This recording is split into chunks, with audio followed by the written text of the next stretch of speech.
Eh bien bonjour à tous, on est tout simplement reparti pour un top 14 project avec comme match d'ouverture le Stade Français Paris qui reçoit l'Union Bordeaux-Bègles. Donc c'est la journée 1 et s'implique dans la composition du Stade Français Paris.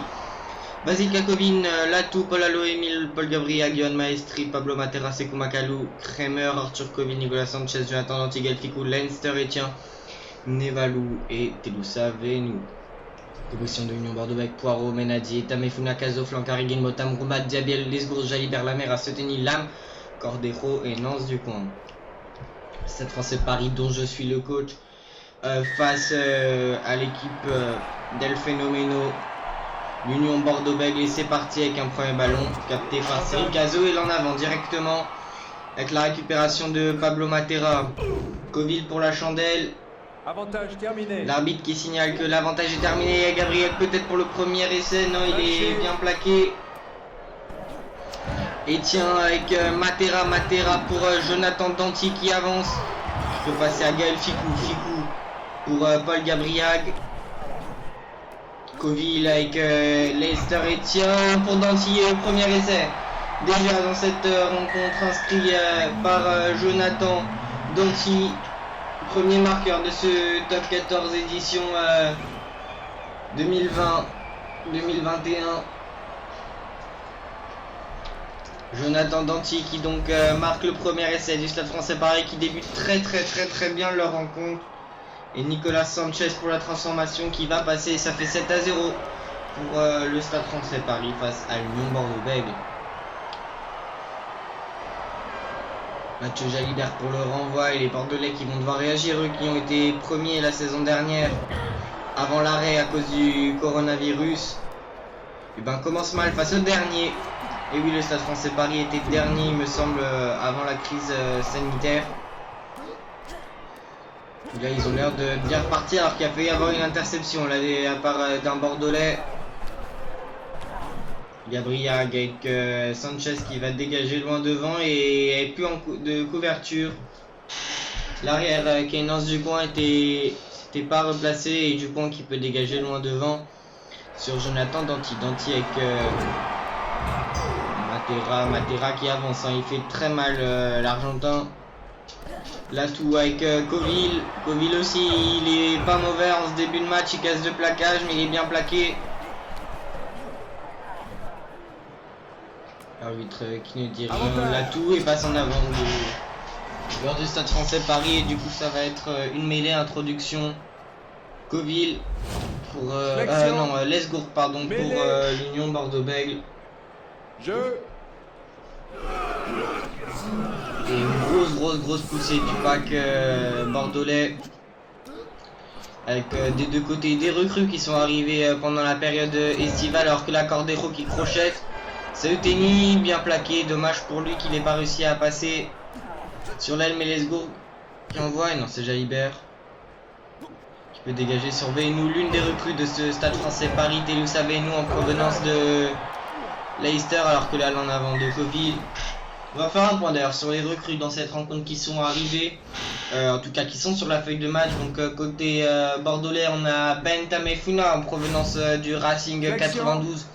Le gros pilier tongien surnommé notamment Big Ben au Racing 92. On a Ben Lam en provenance des Hurricanes. Là la mêlée encore une fois des Bordelais qui domine la mêlée parisienne. Ben Lam, le voici d'ailleurs, qui peut passer à Lamera pour Scott Higginbotham l'Australien.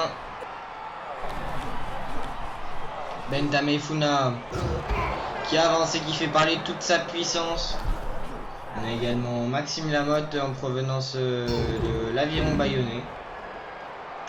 Lui qui est sur le banc. On a Douéba aussi, je crois, en provenance des Cheetahs qui arrive. Le sud-africain. Alors que là, va passer avec Flancard et qui va être poussé en touche malheureusement. Et du coup touche pour le Stade Français Paris. Côté parisien, l'arrivée de Basile Kakovin, l'ancien pilier du Racing 92. On a également Kremer qui vient en provenance des Jaguares. On a Telousa Venou, comme je l'avais dit, en provenance de Leicester, alors que l'annonce du coin qui peut dégager loin devant. Et sur la feuille de match, il me semble que c'est tout.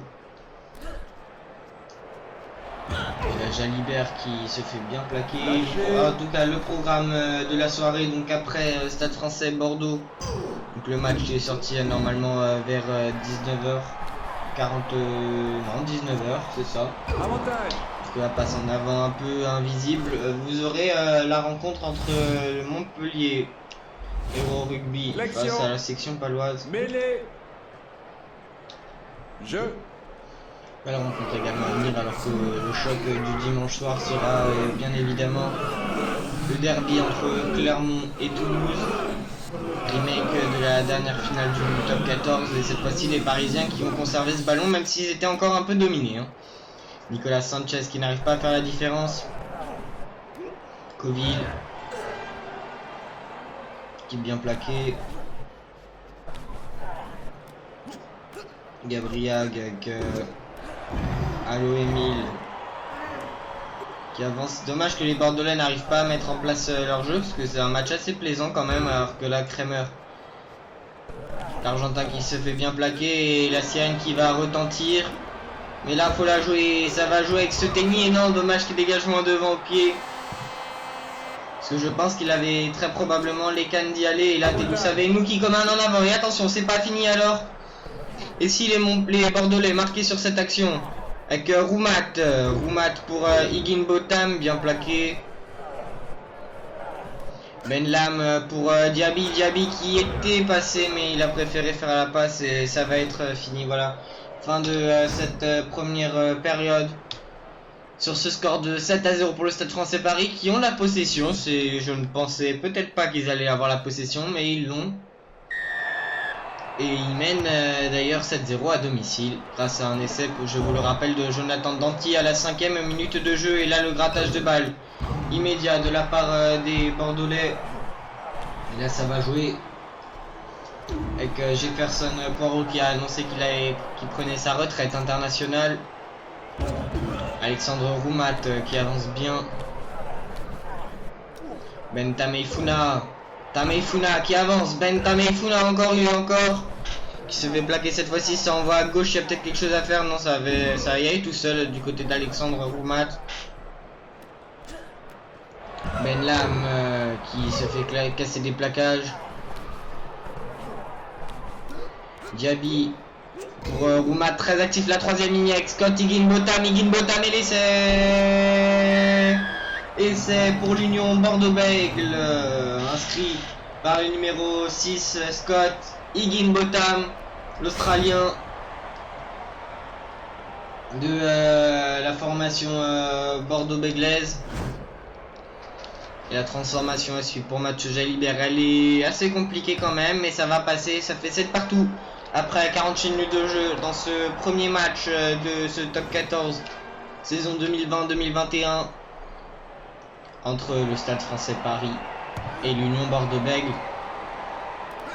Le renvoi assez court de la part de Nicolas Sanchez. Ils ont tenté de récupérer le ballon, mais c'est bien conservé par les Bordelais avec Lesbourg sur un pas pour c'est bien fait avec Santiago Cordejo qui a tenté de crocheter, mais dommage.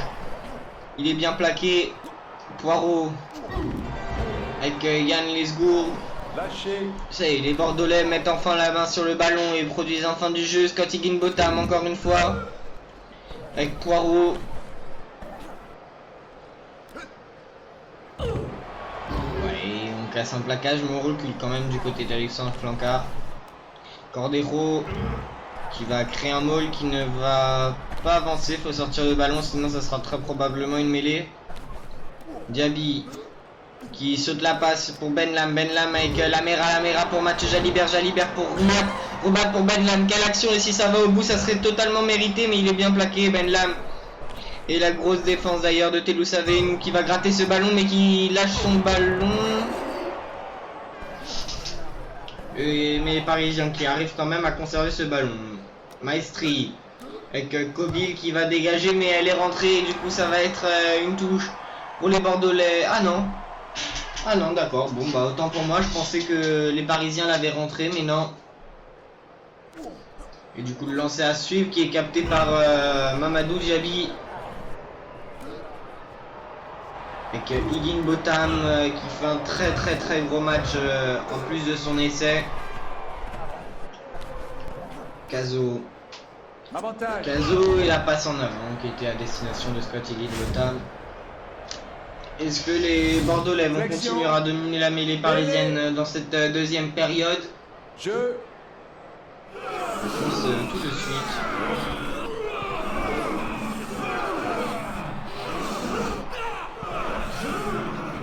Et les Parisiens qui vont conserver ce ballon cette fois-ci.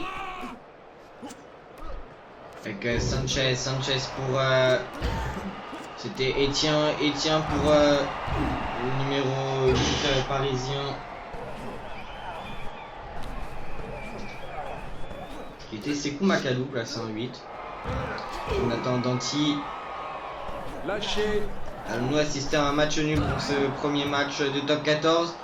Alors que là, non, ça, les Parisiens qui récupèrent quand même le ballon. Coville, il y avait hors-jeu là de la part du numéro 1, c'était Jefferson Poirot. Et contre-ruck pour les Bordelais, c'est peut-être la dernière action pour aller marquer un essai. Santiago Cordero, le sait, il est passé. L'Argentin, le festival Cordero, mais qui est repris. Poirot, il y a hors-jeu en plus des Parisiens, et essai de Mamadou Diaby. Mamadou Diaby qui vient mettre le deuxième essai des Bordelais. Mamadou Diaby, alors qu'on revoit la belle action là de Santiago Cordero. Et Mamadou Diaby qui peut aller inscrire cet essai sur ce service parfait de la part de Jefferson Poirot et Mathieu Jalibert qui va tenter de transformer pour sortir les Parisiens du bonus défensif, et ça passe pour Mathieu Jalibert. Et des changements côté parisien et des deux côtés même, je pense. En tout cas, Paul Allo-Émile va laisser sa place côté parisien. Telou Salatou également à Laurent Panis. Paul Allo-Émile à Mavinga. Et c'est tout en termes de changement. Et là, les Bordelais ont plus qu'à conserver ce ballon jusqu'à la sirène et c'est gagné. Même si attention à ne pas perdre ce ballon, ils ne pourront pas avoir le bonus vu que le timing est trop court. Donc, pas de bonus offensif pour les Bordelais, mais pourquoi pas un dernier essai avec Ben Lam. Ben Lam qui est passé mais qui se fait bien plaquer. Avec Seuteni, le drop de Seuteni qui va être juste à côté, et du coup il y aura un renvoi au 22 pour les Parisiens. On va faire moi-même le choix parce que... Non, c'est trop tard. Eh ben, ils ont choisi la mêlée, pas très fair-play les Parisiens là. Mêlée. Pour que la sirène retentisse, parce que normalement c'est renvoi 22 sur un drop. Et les Bordelais qui vont gagner cette mêlée. Et victoire du coup de l'Union Bordeaux-Bègles, très probablement. Même s'ils vont peut-être la jouer, ça serait... Non, c'est Tenny qui va dégager en touche. Et c'est fini, victoire de l'Union Bordeaux-Bègles sur la pelouse du Stade Français Paris, 7-14. Et du coup, les Bordelais qui sont les premiers leaders de ce top 14, étant les seuls avec les Parisiens à avoir joué un match. Du coup, en tout cas, pour ma part, j'espère que cette vidéo vous aura plu. N'hésitez pas à liker, partager et à vous abonner. Nous, on se retrouve dès ce soir, 21 h, pour le deuxième match entre Montpellier et la section paloise. Bonne soirée à vous et à ce soir.